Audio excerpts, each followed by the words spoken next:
We are back.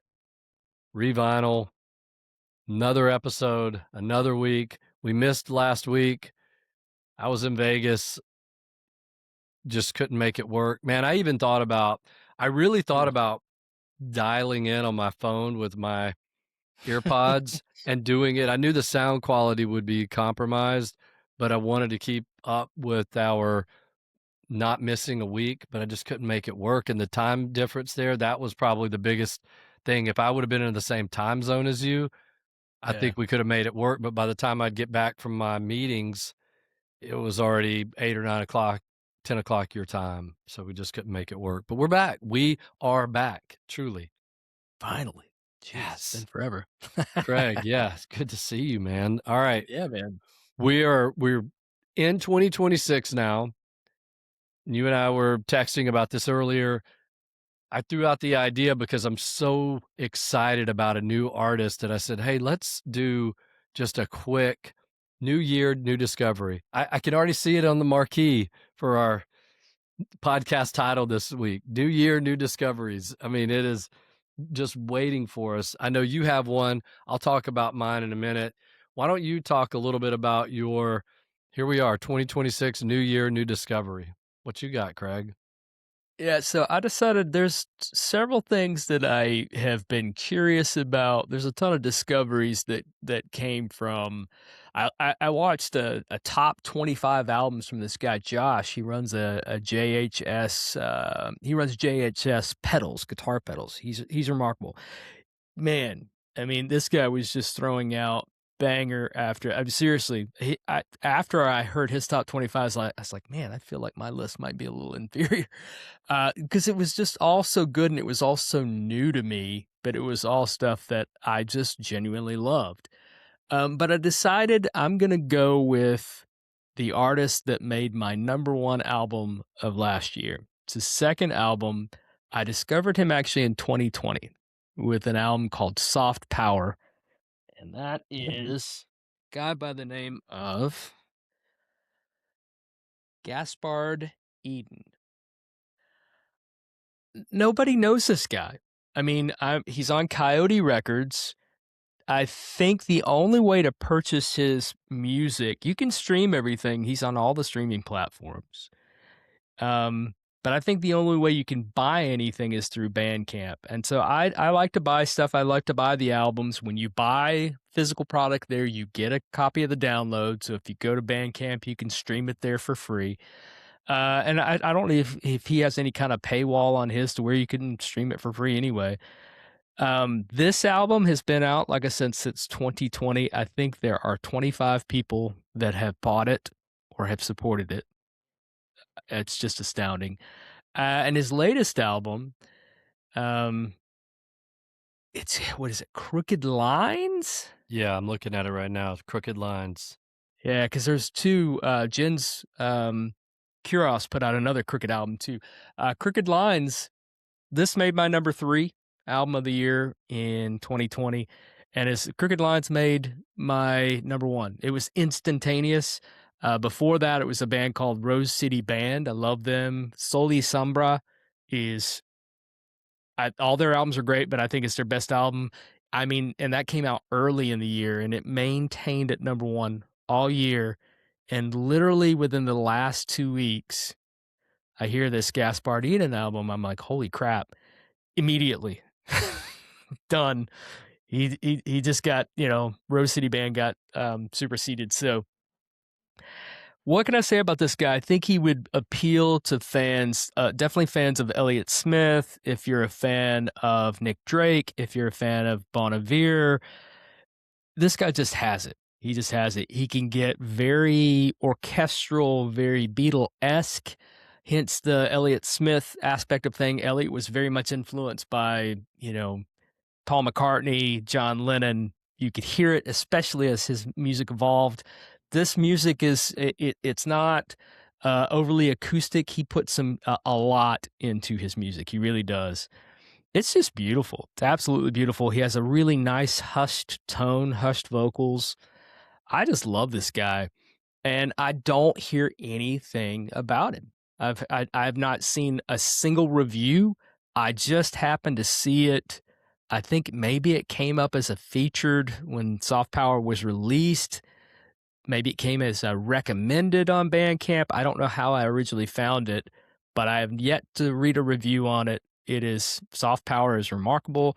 Like I said, Crooked Lines, just he's just incredible. He's just an incredible singer songwriter. But these songs, both of these albums are very well produced. They're very fleshed out. There's a lot going on, a lot of surprises. Just a remarkable artist. So couldn't recommend him enough. And I just feel like more people need to know about artists like this. I've never heard of him. It's weird. I Yeah, he is under the radar. I was pulling him up while you were talking. I'm all over this. What you said, the recommended if you like kind of thing. I'm on it. Can't wait to listen to him. So that's crazy. Never when you said the name, I thought I have no idea. Yeah, I think he's Canadian, if I'm not mistaken. His latest album is in Canadian dollars on Bandcamp. I don't know if that just has to do with the label. Maybe Coyote Records is what the label he's on. Maybe they're Canadian, but um, I think you just right up your alley. I think you would love it. Coyote Records, if I'm not mistaken, I swear I have to go back and look. They've been around a long time. That is before Dreams So Real signed to their major label to Arista. I believe that record was their first record. Father's House was released on Coyote. I'll go back and look in a minute. Huh, It cool. sounds very, very familiar to me. Maybe it's a different version of Coyote Records because that would have been in 1986 or something like that. Maybe it Yeah. is a Canadian label. All right. I will jump into mine. I'll tell you a quick story. It's the classic story of sitting on the sofa with your significant other. You're on your phone, they're on their phone. And in the case of me and my wife, she's on Instagram. And I think I was reading a book on my phone. I do that a lot with Kindle. Book I was reading called Peace Like a River. By the way, amazing story. Leif Inger.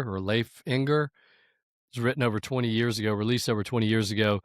I read it and I can't believe it hasn't been made into a movie yet. So I started researching it, and it looks like Brad Pitt and Billy Bob Thornton are signed up to be a part of it whenever it's one of those Hollywood things, right? It could be 10 more years before it comes out, but Yeah. Brad Pitt and Billy Bob Thornton are involved in it in some way. If Wow. you ever want to read just a really it's it's real, there's also some mysticism in it, and there's a lot of things related to the Bible. It's just such it takes place in the early 60s in Minnesota, and then a cross country through the Badlands tour of this family. It's just an incredible book. So I'm reading that book on the sofa, and Courtney's on Instagram, and I hear this song and I go, what is that? And I immediately grab my phone. I know you do this too sometimes. I grab my phone, Shazam, Shazam. I said, Courtney, go back to that reel you were just, why are you freaking out, Shawn? Go back to that reel. I got to hear that song again. I got to Shazam it. And of course, at the same time, she's like, well, I can just tell you what it is. It says right here, it's some Don West. And I went, I have Yeah. no idea. And I was thinking it sounded so authentic that I thought this is one of those numero discoveries that resurfaced from 1968 from some obscure record label in Cleveland or something, but it's Right. not. It's a 20-ish year old Australian guy who I think he's a former model. He looks like looks like he was a model. He dresses really dapper. His voice is incredible. He is a complete throwback to the 60s. He uses analog. He was very intentional in his recordings that he wanted to sound authentic. So he's Yeah. got analog recordings, real brass instruments, vocal choirs at times, but it also sounds fresh. There's a lot of artists out there that I would call, and I love all the soul stuff. I'm a big 60s soul guy, so I'm very honed in on that. Some of the other stuff that's out there I would call faux soul or soul light. I love it though because it's bringing people in, younger people that have never listened to Aretha or Marvin, and hopefully it's a stepping stone. Don West is just flat out. throws it out there, and it's Marvin Gaye, Al Green-esque. Nobody can Yeah. sound like them, of course, but it reminds me a lot of some of the classic Curtis Mayfield stuff. The song that I heard was called Small Change, or is called Small Change. I can't get enough of the song. Then I started listening to his other stuff. Incredible. It's really hard to find. You can go through his record label. I think it's on Mandatory Records. On Discogs, his album right now, one copy available in the entire world for $115. So Yeah. I will not be paying that much for it, but I have looked at his website and I'm pretty sure I can order it for it's Australian. I think it's gonna cost me 70, $80, but I'll probably buy it. But I think he is one to watch. His first album, he did singles and EPs. His first album came out in 2025. I believe he's going to explode this year. He's got the look, he's got the voice, he's got the sound. And I love this, Craig. I'll leave with this. They asked him in an interview, what are 3 records that you consider an influence? And they made him choose 3. And he said, really tough, but he said Marvin Gaye, What's Going On? Then he had Sharon Jones and the Dap Oh, Kings. nice. And then Awesome. he picked the Sacred Souls. He said, those are my 3. He said, however, I'm going to cheat and say that I also had to put D'Angelo Voodoo in there as well. So this Nice. dude gets it. You know, I love it. He likes the classic, but he also likes the modern that has a tip of the cap back to the classic. So Yeah, that's awesome. he's a Uh, bad dude. Big recommendation to people. You've probably heard it a billion times. People Shazamming stuff. If you don't use it, you're missing out. Um, Yeah. I was telling Kevin just the other day on our latest episode, actually, that we were we were just taking a walk. We found this little tour boat that they have on the Tennessee River called the Southern Belle. And up at the top of it, there's just a place where they serve food, kind of more of a bar. They have a open bar, pool tables, dartboard, stuff like that. It's like, oh, that's cool. So we had grabbed a quick drink. Um, I must have Shazammed every song that, Yeah. and it was all pop. I've been really getting into some of the modern pop stuff. Is anything from Somber to Sabrina Carpenter, stuff like that. Just good stuff, man. Just Yeah. good stuff. So, and Shazam has really opened my eyes. I do it with TV shows all the time of like, what is this? And I'm like, I didn't know that Donnie Hathaway did something with Roberta Flack. Oh my God, what a song. Like Yeah. I have to find that song and share it with you. It was just, whew, blew me away. So if you have never used it, I'm telling you, every time I go to a brewery, we're hanging out, I'm always Shazamming something, bookmark it, come back to it and listen to it. It's great. I am so with you. Okay. I'm gonna say something and then I have an idea for next week's episode. I'm with you all the way. If you're a music fan, especially if you're, I like music, but I'm trying to learn more stuff, you have to have the Shazam app. It's a Yeah. must because you're sitting on your sofa. I will tell you, last week I was in one of those exclusive lounges. I got to the airport early, so I have access to American Express for this lounge. And so I go into this restroom and it's just it's like individual restrooms down a hallway, very private, pretty Yep. cool. And I walk in. Otherwise, I wouldn't have done this probably in a public restaurant, like restroom, holding up my phone. That's why I wanted to say that. I was in a private restroom, and I walk in, and there's this song playing, and it's amazing. And I'm thinking, this is a lost track from the '80s synth pop. And I Shazam it, and it's a guy named Richie Quake. I've never heard of him before in my life. Yeah. Unbelievable, unbelievable song. So I'm with Yeah. you. Here's what we're gonna do next week. Let's open up our Shazam Yeah. and let's go back and look at our last 30 because it's very revealing because I don't Shazam something unless I love it. It's something that Right. catches my attention and I go, "Oh my gosh, I gotta know who this is." So it's something that I love, but I have no idea what it is. I think we should do our last 20. Just roll through them. We don't have to That, talk much about them. That could be that's pretty cool. fun. Eric That's Alexander awesome. is one that I Shazammed the other night. Are you familiar with him? Jazz artist? Mm-mm. Oh, man. Yeah, it was on a late night NPR type, and it was just this great jazz tune, and never heard it, and I Shazammed it, and it was Eric Alexander. So anyway, Shazam blows my mind. We'll move on, but I Look him up. yeah, exactly. It doesn't blow my mind that we could put people on the moon. It doesn't blow my mind that we have AI. It blows my mind that you can hold a phone up in the air and you can see the damn. I can't wrap my head around it. It's always It it's so crazy where we're at. Sometimes you have to just take a breath and understand we are moving so quickly technology-wise, and we're so privileged, and we're not that far removed. You know, you and I both growing up. When I was in college, we had a computer processor. yeah, It wasn't until my sophomore year that we had the internet. yeah. So, I mean, it's moved very quickly, and I do the same thing. I thank Shazam all the time. I will say the downside to it when I do Shazam stuff, and we'll move on here in a second, is I have a tendency to Shazam something, and the album will be released in like 2014, 2017, and they've done nothing since. Yeah. So you've got nowhere to go, but it's still fun to find them. You know, it's remarkable. Yeah. I posed this question one time and we will move on, but I was talking with a friend of mine one day and somehow we got on this topic of how fast things were moving. And we were talking about the movie Back to the Future. And I Yeah. posed this question and it's a mind-blowing question and we won't consider it today. Maybe we'll come back to this on a future episode. But I think I'm not exactly right, but let's just say it was 1985 when Back to the Future came out. And Yeah. the whole I think it idea is. around that movie was there's that point where he shows up and it's 30 years earlier, right? So let's say whatever year it was, 1955. And I Yeah. posed a question to my friend. I said, is it more, is it crazier to go ahead in time from 1955 to 1985 or the other direction 30 years, 1985 to 2015?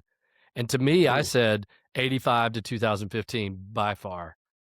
The Yeah, technological for sure. advancements there versus there I mean, because in that movie, there were so many funny moments of things that were like, "Wait, you don't have that in 1955?" But if you think about 85 to 2015, so much has happened. Oh, to me, there's no comparison, just the learning curve alone. Yeah, You just you would be at least going back in time, you could go, "Wow, this is kinda nice." yeah, But it would put things in perspective, whereas fast forwarding 30 years would be like just an absolute culture shock. yeah. Yeah, So 1985, the idea just of an iPhone, mind-blowing. There aren't that yeah. many things in 1955 that probably would have shocked you in 1985 in terms of technological advances, because you already had cars, you had TVs, you had phones and radios and everything, but the idea that you could walk around and look at the weather on a handheld device, I mean, it's just crazy. Okay, Sean, as promised, I guess we'll really move on now. You had something for us. Let's, what surprise you got for me?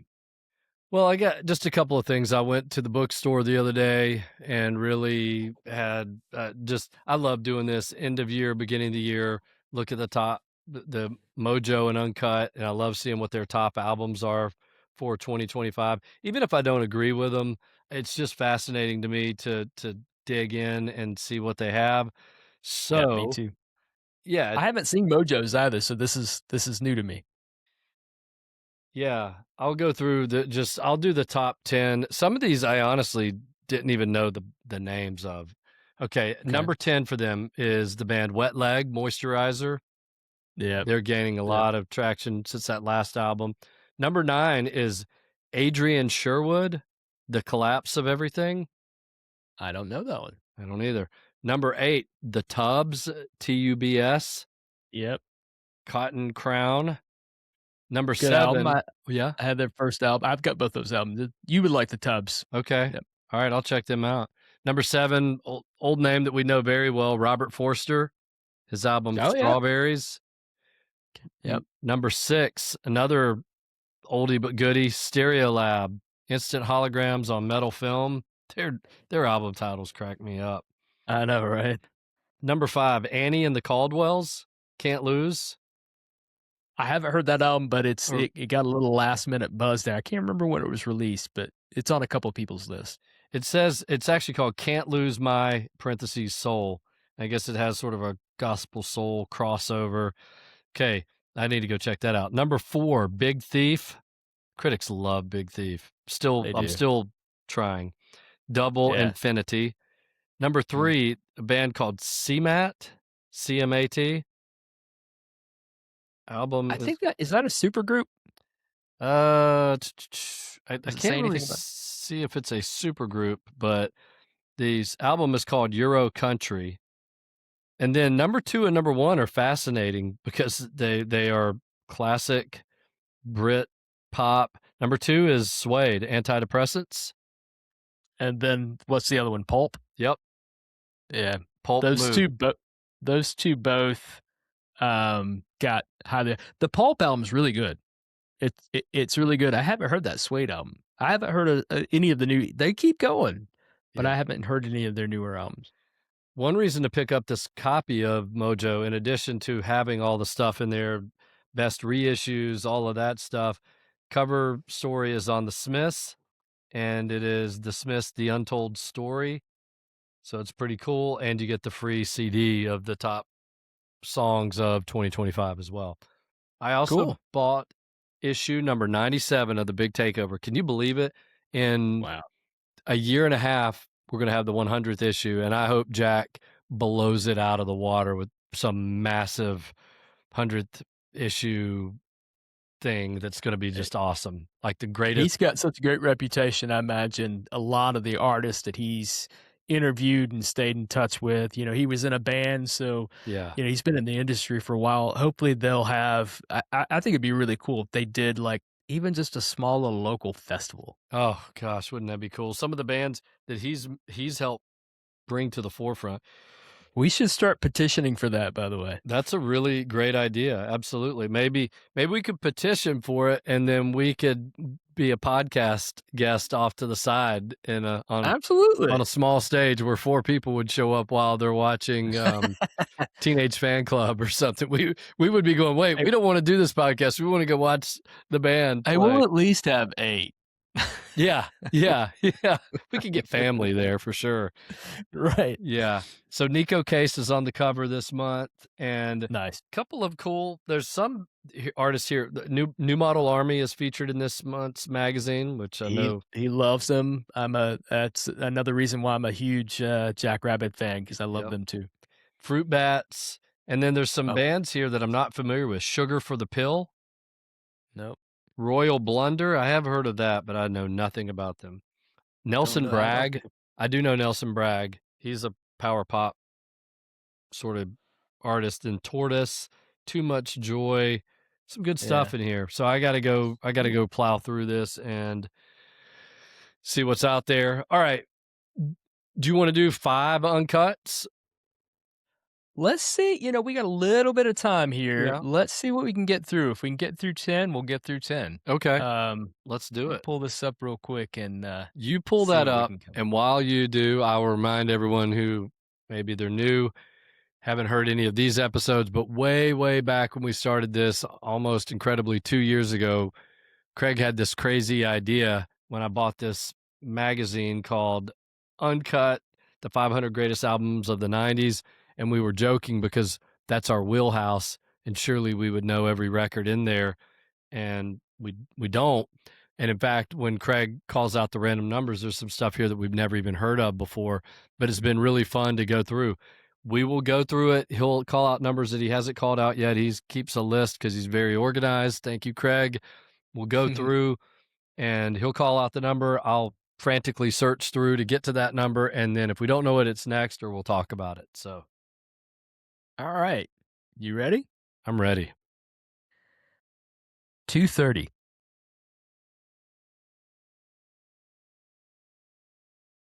Oh, man. I actually, this is stunning to me that this is all the way back to 230. This might be the first time that I'm really actually agitated with this list.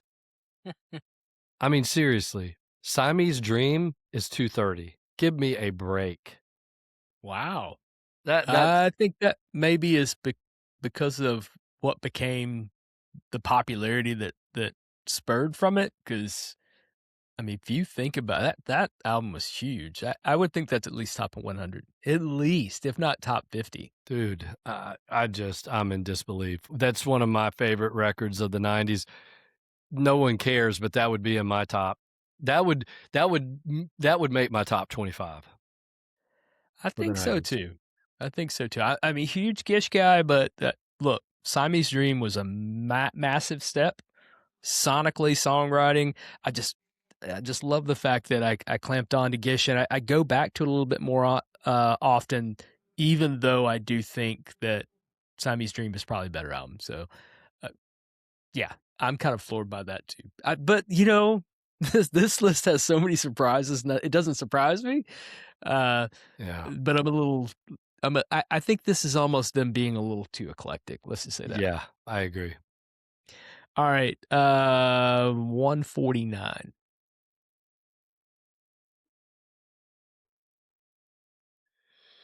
All right. Bob Dylan, World Gone Wrong. You know what? I don't really know that record. I honestly don't. I I don't know it either. Actually, Uh, when you said that, I go, I'm blind. yeah, it was pre sort of his because it's early '90s. It's pre Time Out of Mind and Time me out of kinda mind. Yeah, comparing back into modern times, all of that. I've just yeah. never listened to that record. Okay. Got to go next on that one. Yep. Okay, moving quickly. What about 91?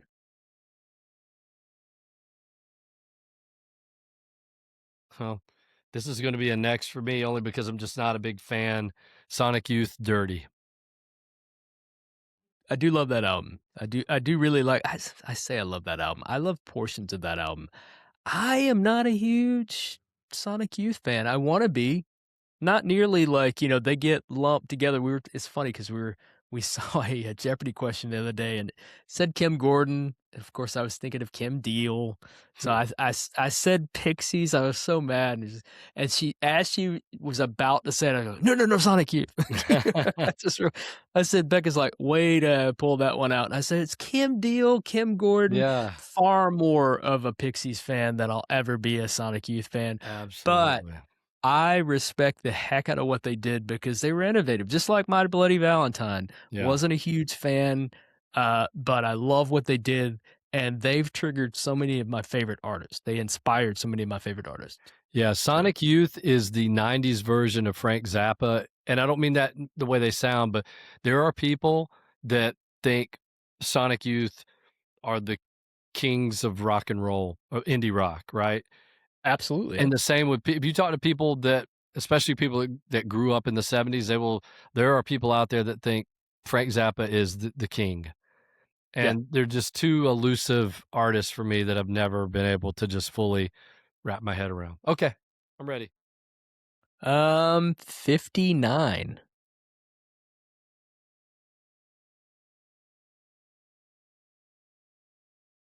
Oh, man.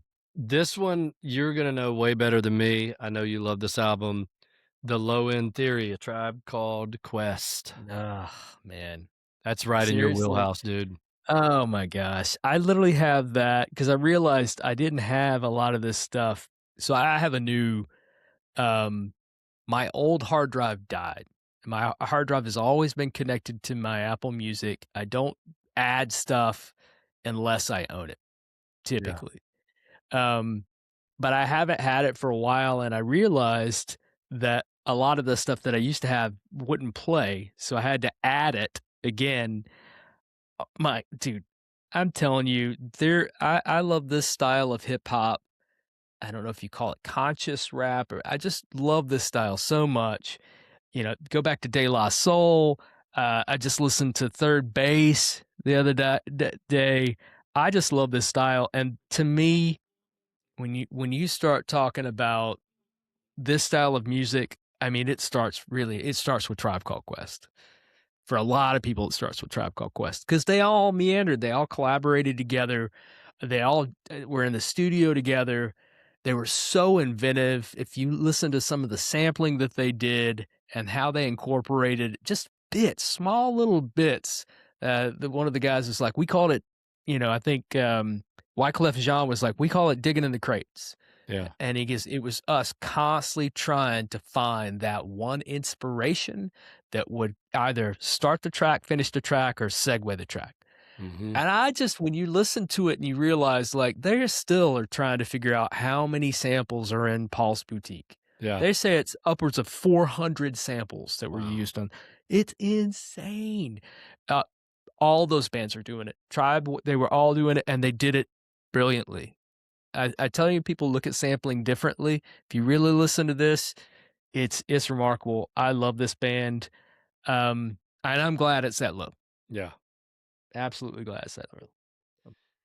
All right. All right. How about 31? All right. Good record. I haven't listened to this in years, but Pet Shop Boys' Behavior, it wasn't one of those that I ever fell all over myself with, but solid.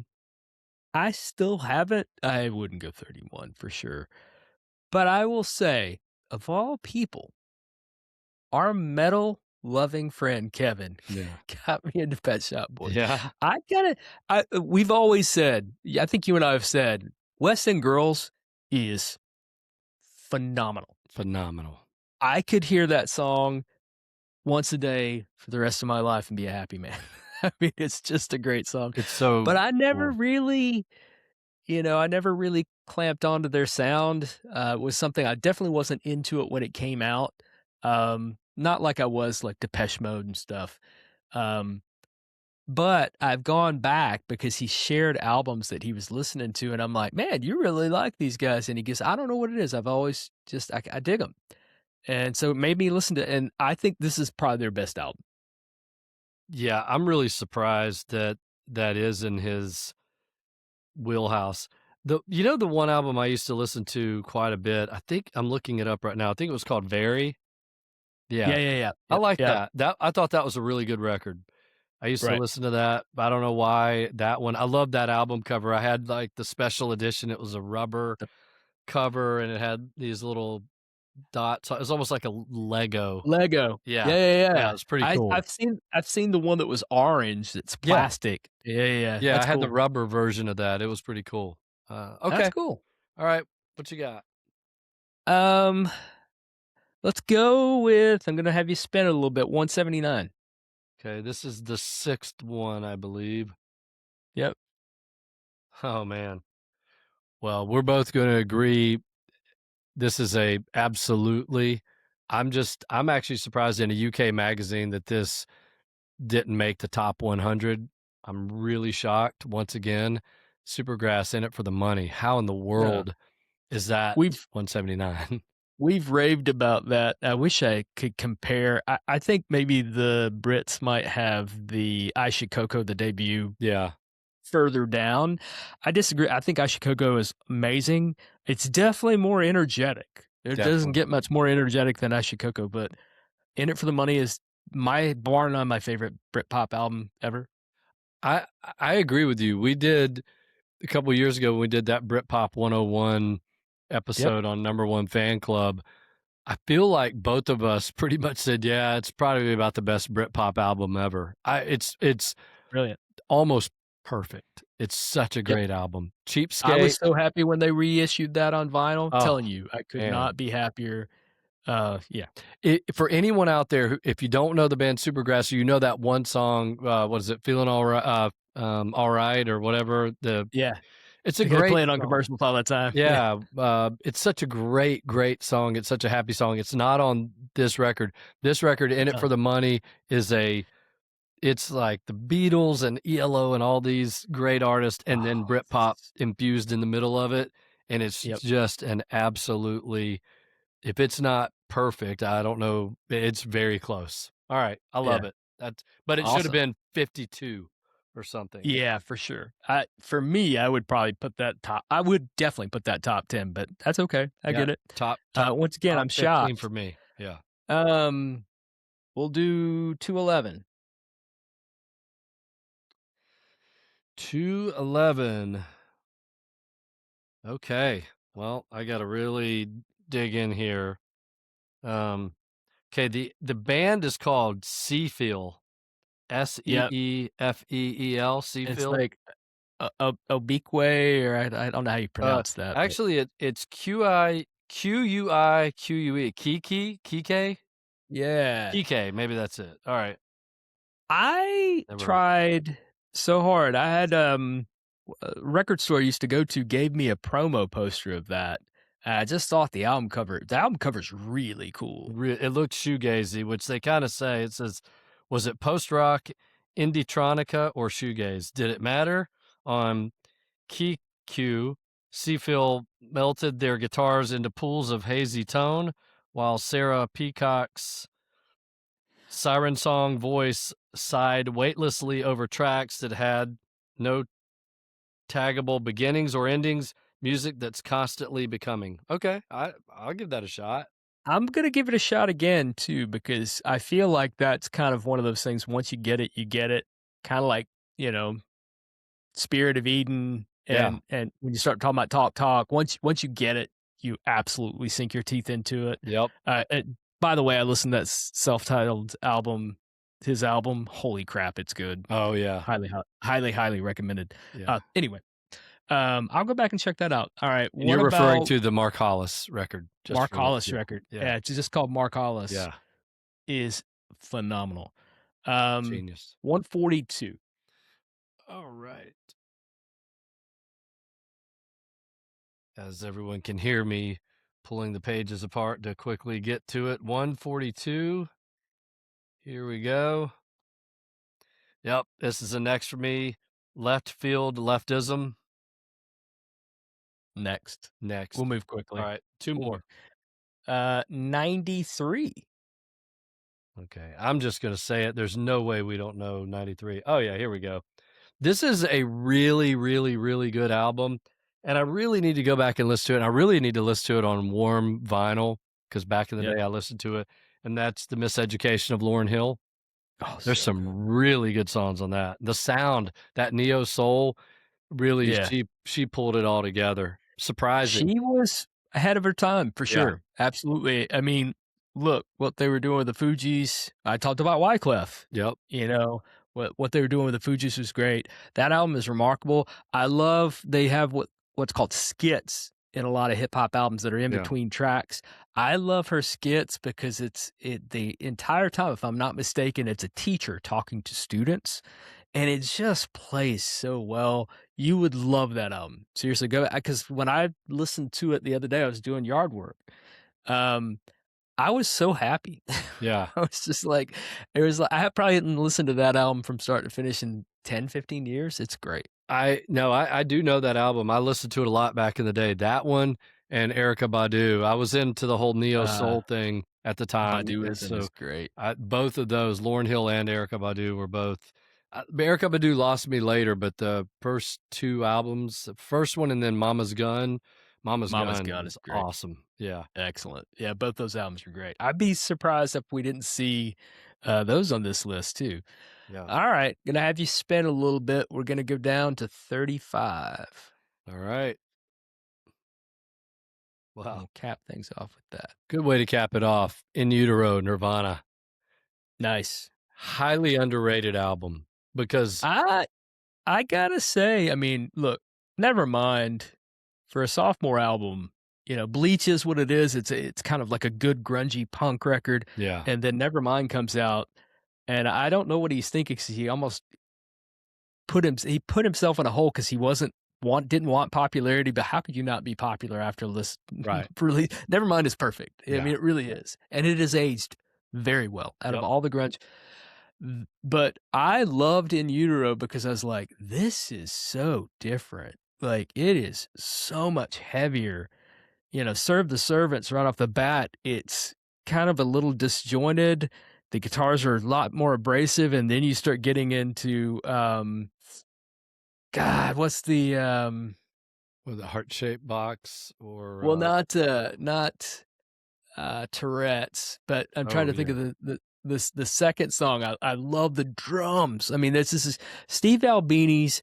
this was his pinnacle album to me because he was always really big into the percussion in his production and really putting that up forward. Man, the drums on that album is just incredible. Oh, Um, Scentless Apprentice.